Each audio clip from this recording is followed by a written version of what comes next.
اعوذ باللہ من الشیطان الرجیم بسم اللہ الرحمن الرحیم۔ سورۃ البقرہ آیت نمبر 23۔ وَإِن اور اگر كُنتم ہو تم فی ریب کسی شک میں مما اس سے جو نزلنا نازل کیا ہم نے علی عبدنا اپنے بندے پر فأتوا پس لے آؤ بسورۃ کوئی صورت من مثلہ اس جیسی وادعوا اور بلا لو شہداءکم اپنے گواہوں کو من دونی سوائے اللہ کے ان اگر کنتم ہو تم صادقین سچے۔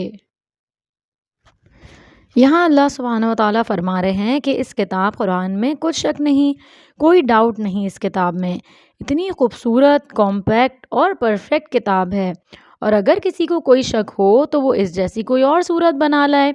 اگر کسی کو کوئی شک ہے کہ یہ کتاب سچ ہے یا نہیں تو اس جیسی ایک اور صورت بنا لائے وہ، یعنی یہاں اللہ سبحانہ و تعالیٰ چیلنج کر رہے ہیں کہ اس جیسی کوئی کتاب کیا کوئی ایک آیت بھی بنا کے نہیں لا سکتا۔ اور آگے اللہ سبحانہ و تعالیٰ فرما رہے ہیں کہ اور اپنے سارے ساتھیوں کو بلا لاؤ، ایک اللہ کو چھوڑ کر باقی جس کو چاہے مدد کے لیے بلا لو، اور اگر تم سچے ہو تو یہ کام کر کے دکھاؤ۔ اللہ سبحانہ و تعالیٰ کا اوپن چیلنج ہے یہ، اور کوئی ایک صورت تو کیا ایک آیت بھی نہیں بنا سکتا تو اس قرآن جیسی، کیونکہ یہ ایسی امیزنگ بک ہے، اس میں ہمیں زندگی گزارنے کا طریقہ سکھایا گیا ہے، اس بک میں میریکلز ہیں۔ قرآن پڑھنے کے بعد دعا بھی قبول ہوتی ہے۔ قرآن ہدایت کی کتاب ہے، کن لوگوں کے لیے ہے؟ جو اللہ سبحانہ و تعالیٰ سے محبت رکھتے ہیں اور ڈرتے ہیں اللہ سبحانہ و تعالیٰ سے۔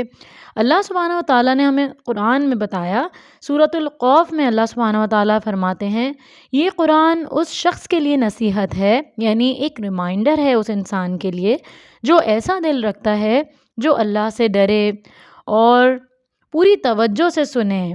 تو کیا فرما رہے ہیں اللہ سبحانہ و تعالیٰ یہاں کہ کیونکہ یہ کتاب اللہ کی طرف سے آئی ہے جس نے پوری کائنات کو بنایا ہے، جس نے مجھے اور آپ کو بنایا ہے، تو یہ کتاب جو ہے وہ کس کے لیے ریمائنڈر ہے، کس کے لیے ہدایت کا ذریعہ بنے گی؟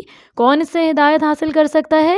جس کا دل اللہ سبحانہ و تعالیٰ سے ڈرتا ہو، ورنہ بہت سے لوگ اس میں ہی جھگڑا کرنے لگتے ہیں، اس کی آیتوں میں ہی جھگڑنے لگتے ہیں۔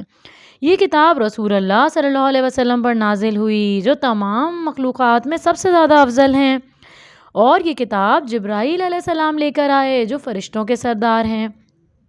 یہ اللہ رب العالمین کا کلام ہے، بہت ہی قیمتی کتاب ہے جو اللہ سبحانہ و تعالیٰ نے ہمارے ہاتھوں میں دے دی ہے، بہت برکت والی، بہت بھلائیوں سے بھری ہوئی کتاب ہے۔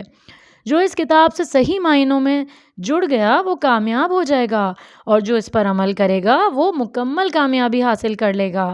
یہ قرآن شفا ہے، یعنی ہیلنگ ہے، یعنی اگر کوئی بیماری میں اس کو پڑھتا ہے، سنتا ہے تو وہ اس بیماری سے اللہ سبحانہ و تعالیٰ اس کو شفا یاب فرما دیتے ہیں۔